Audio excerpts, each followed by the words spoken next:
और इधर अमेरिका के टेक्सास में एक स्कूल में हुई गोलीबारी में 19 बच्चों समेत 21 लोगों की जान चली गई। हालांकि मुठभेड़ में पुलिस ने हमलावरों को भी मार गिराया, लेकिन इस हमले ने एक बार फिर से पूरे अमेरिका को दहला दिया है।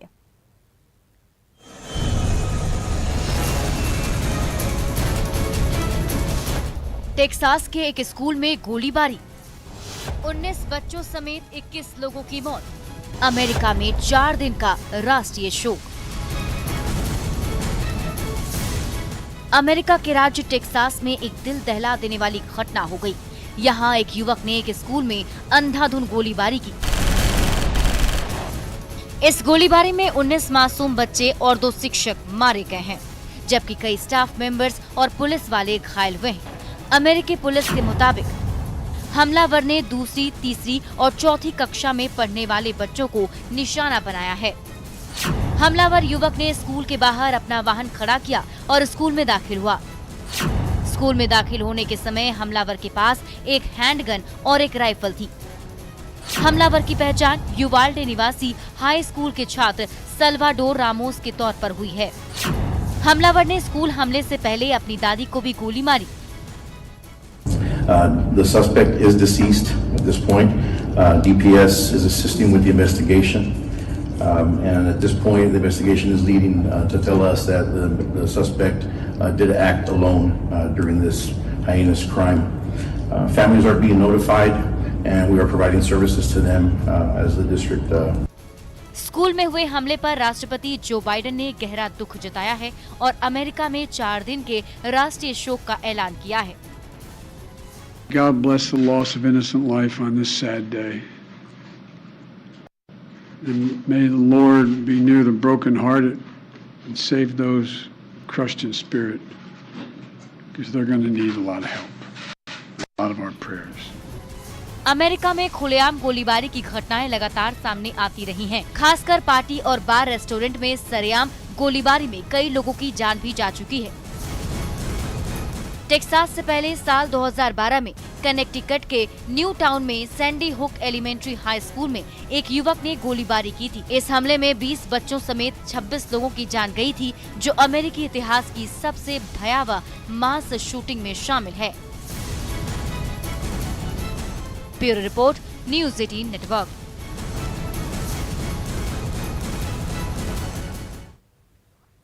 और इधर पटना में जाम की समस्या से लोग परेशान, और ऐसे में अब पटना के मीठापुर ओवरब्रिज बनकर लगभग तैयार है और मीठापुर में गया लाइन रेलवे गुमटी के पास पुल का निर्माण लगभग पूरा हो चुका है। पिचिंग का काम भी शुरू हो गया और इस महीने के अंत तक फ्लाईओवर का निर्माण काम पूरा कर लिया जाएगा। रेलवे फाटक खुलने का इंतजार नहीं करना पड़ेगा। जायजा लिया हमारी संवाददाता विनीता मिश्रा ने। राजधानी पटना में जाम की समस्या आम है। हर दिन जाम से लोग परेशान होते हैं। ऐसे में पिछले कुछ दिनों में लगातार कई सड़कों की सौगात मुख्यमंत्री नीतीश कुमार ने बिहार में रहने वाले राजधानी पटना के लोगों को दी है। ऐसे में अब मीठापुर गया गुमटी लाइन के पास भी जो ओवरब्रिज बन रहा है, उसका निर्माण कार्य भी लगभग पूरा हो गया है। यहाँ पे पिचिंग का काम भी शुरू कर दिया गया है और बस कुछ दिन का इंतजार है, या यूं कहें कि इस महीने के अंत तक इस पुल को पटना में रहने वाले लोगों को सौंप दिया जाएगा, क्योंकि लगातार घनी आबादी वाले राजधानी पटना में ट्रैफिक जाम की समस्या होती है और इसके मद्देनजर रेलवे ओवरब्रिज का निर्माण कराया गया है। गया लाइन गुमटी पर मीठापुर सब्जी मंडी के पास इसका निर्माण कराया गया है। आरओबी निर्माण कर रहे इंजीनियर ने बताया है कि यहाँ पे जो कार्य चल रही हैं इस मंथ तक कंप्लीट कर लिए जाएंगे और पिचिंग का काम भी शुरू कर दिया गया है। हालांकि इस पुल के निर्माण से जो जाम की समस्या है उससे निजात मिलेगी। वर्तमान की अगर हम बात करें तो मीठापुर सब्जी मंडी की ओर से करबिगहिया जाने में रेलवे फाटक बंद होने पर जाम की स्थिति पैदा होती है।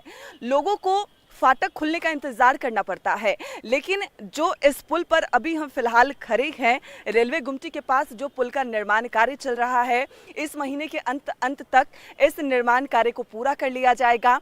इस पुल के उद्घाटन के बाद अब लोगों को करबिगहिया में जो रेलवे फाटक बंद कर दिए जाते हैं, इंतजार करना पड़ता है, अब वो इंतजार करना नहीं पड़ेगा, जाम से निजात मिलेगा और इस पुल से मीठापुर गया गुमटी लाइन क्रॉस करने में लोगों को आसानी होगी।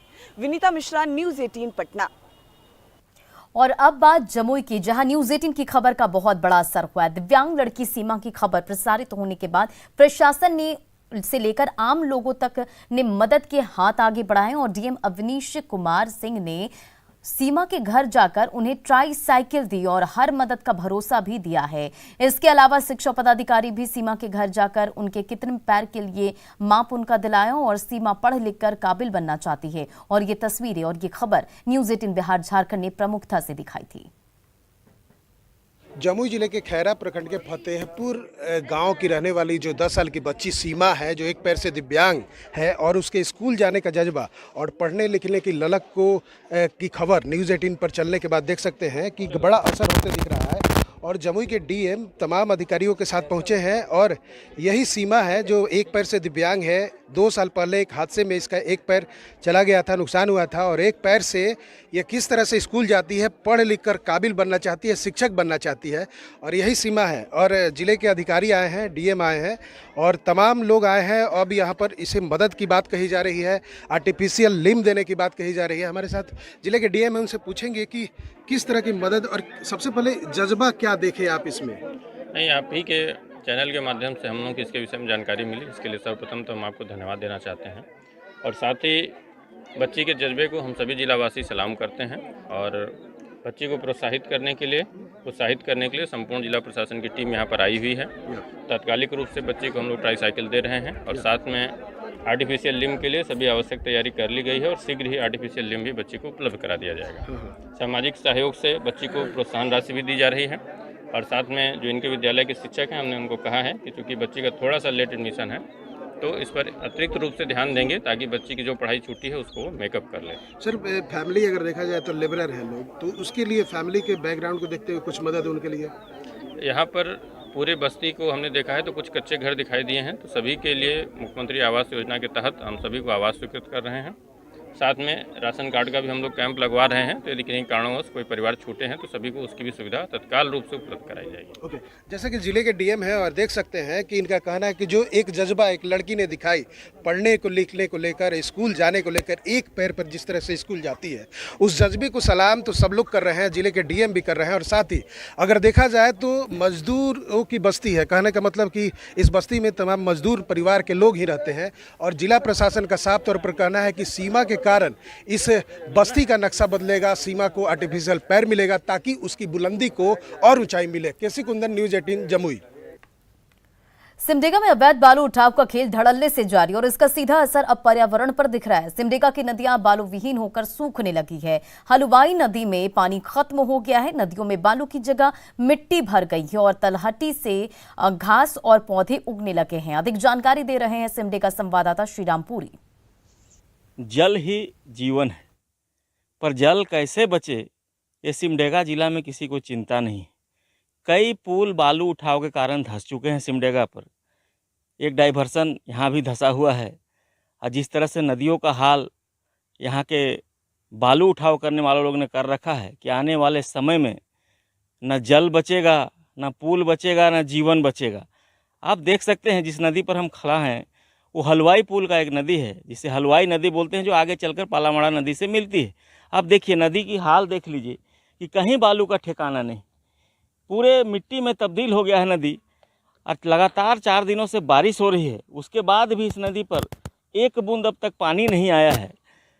पानी को तरस रहा है नदी, तो समझ लीजिए कि जनजीवन जो है वो कैसे बीतेगा और जो मवेशी हैं वो इस सूखे नदी से पानी कैसे पिएंगे। जलस्तर गिरेगा और जलस्तर जब गिरेगा तो मानव जीवन पर भी संकट आएगा। बालू के नहीं रहने से हमारे जीवन में प्रतिकूल असर पड़ता है।